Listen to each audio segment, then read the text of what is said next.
일부 이것은 자연재해가 아니다. 상황은 심각하다. 생각보다 훨씬 더 심각하다. 기후변화의 진행 속도가 더디다는 주장은 판타지 동화 수준의 착각이다. 어쩌면 기후변화가 아예 일어나지 않고 있다는 주장만큼이나 위험한 착각이다. 게다가 이런 주장에는 여러 거짓 위안이 함께 딸려 나온다.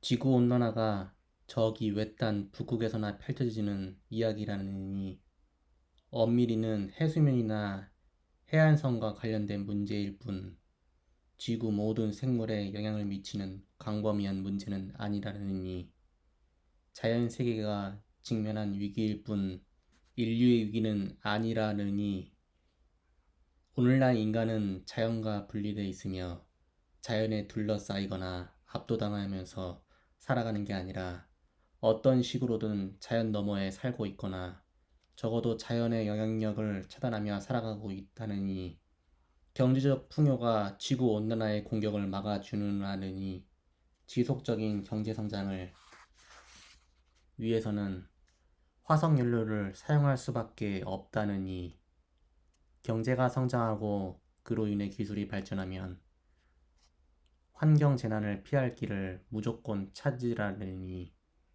인류 역사를 통틀어 비슷한 규모의 위기는 얼마든지 존재했으므로 이번 역시 자신감을 가지고 지켜봐도 괜찮다느니 이 가운데 어떤 주장도 진실이 아니다. 우선 기후변화의 속도부터 생각해보자. 오늘날 우리가 겪고 있는 위기를 제외하면 여태까지 지구는 총 5차례의 대멸종 사태를 겪었다. 매번 화석 기록을 싹 쓸어버릴 만큼 철저하게 이루어졌다는 점에서 진화적으로는 리셋 버튼 역할을 했다고 할 수 있다. 지구의 개통수는 마치 허파에 혈액이 들어왔다 나갔다 하듯이 일정한 간격으로 확장과 붕괴를 반복해왔다. 4억 5천만 년 전에는 86%의 종이 소멸했다. 그로부터 7천만 년 뒤에 75%가 소멸했다. 1억 2,500만 년 뒤에는 96%가 소멸했다. 5천만 년 뒤에는 80%가 소멸했다. 마지막으로 1억 3,500만 년 뒤에는 다시 75%가 소멸했다. 현재 10대를 지난 독자라면 고등학교 시절 교과서에서 이런 멸종이 소행성 충돌 때문에 발생했다고 배웠을 것이다. 하지만 공룡이 멸종한 경우를 제외하면 사실 대멸종은 모두 온실가스에 의한 기후변화가 관련돼 있었다. 가장 악명 높은 케이스는 2억 5천만 년 전에 발생한 대멸종이었다. 이는 이산화탄소가 지구의 온도를 5도 증가시키면서 시작됐고 그로 인해 또 다른 온실가스인 메탄이 방출되면서 가속화됐으며 결국 일부 종을 제외한 모든 생명체가 죽음을 이루고 나서야 종결됐다. 그런데 오늘날 인류는 그때보다도 훨씬 빠른 속도로 대기 중에 이산화탄소를 배출하고 있다. 전문가가 대부분이 적어도 10배는 빠른 속도라고 추정하고 있다. 산업화가 시작되기 전의 인류 역사랑 비교하자면 최소한 10배는 더 빨라졌다. 또 대기 중 탄소량은 지난 80만 년 가운데 어느 때와 비교하더라도 좋기 3분의 1 이상 늘어났다. 어쩌면 1500만 년 전까지 비교하더라도 똑같은 결과가 나올 것이다. 그때는 인류가 존재하지도 않았던 해수면이 지금보다도 30m 이상 높았던 시절인데도 말이다. 많은 사람들은 지구온난화가 산업혁명 이후 여러 세기에 걸쳐 쌓였다가 이제야 갚을 때가 된 도덕적, 경제적 부채와 같다고 생각한다.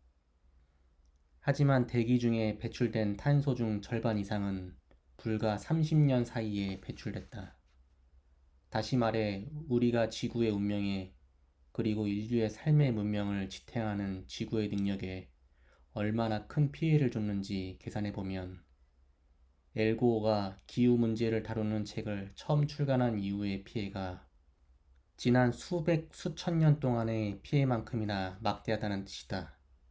이미 1992년 유엔에서는 기후변화 협약을 체결함으로써 기후 문제에 대한 과학적 합의를 세계적으로 공표한 바 있다. 결국 우리는 기후변화 문제를 인지하고 나서도 문제를 몰랐을 때만큼이나 지구를 파괴해온 것이다. 물론 구약 성경의 원죄가 후손까지 대물림되듯이 지구온난화 역시 여러 세기에 걸쳐 펼쳐지는 장대한 도덕적 서사라고 할 수 있겠다. 어쨌든 도화선에 불이 붙은 것은 18세기 영국에서 화석연료를 태우기 시작했을 때부터이기 때문이다. 하지만 이는 오늘날을 살아가는 우리에게서 죄책감을 덜어내기 위해 문제의 원인을 부당하게도 역사 속 악행으로 돌리려는 꾸며낸 이야기에 불과하다. 사실 화석연료는 절반 이상이 사인필드라고 하는 1989년 첫 방송 이후에 사용됐다. 2차 세계대전이 끝난 시점 이후로 계산하면 수치는 약 85%까지 올라간다. 지구온난화를 인류가 산업시대 전체에 걸쳐 자기 파멸을 향해 달려가는 이야기라고 생각했는데 실상은 한 세대가 겪은 이야기에 불과했던 것이다. 누군가 세례나 바르미츠파를 치르고 나서 명을 다하는 사이에 지구는 안정된 모습을 잃고 재앙 직전까지 다다르고 말았다. 이미 이산화탄소 한계치를 넘어선 지구. 우리는 그 한 세대에 어떤 이들의 삶이 포함되는지 잘 알고 있다. 내 아버지가 태어나신 1938년에는 대부분의 사람들이 관찰하기에 기후 시스템이 안정돼 보였다. 당시 과학자들은 이미 7, 80년 전부터 온실효과가 무엇인지 나무, 석탄, 석유를 떼올 때 나오는 탄소가 어떻게 지구를 뜨겁게 만들고 균형을 파괴할 수 있는지 이해하고 있었다. 하지만 그 영향을 어떨지는 아직 제대로 이해하지 못했기 때문에 지구온난화는 관측된 사실이라기보다는 아주 먼 미래에나 이루어질 암울한 예측 정도로 여겨졌다. 파리 기후협약이 절박함 속에 채택된 지 몇 주 후 아버지가 돌아가신 2016년에는 기후 시스템이 파멸을 향해 기울어지고 있었다. 근대 산업의 포악한 실체를 확인한 환경학자들이 절대 넘어오지 말라고 오래전부터 그어놓은 새빨간 선, 즉 이산화탄소 농도 한계선 넘어서고 있었다.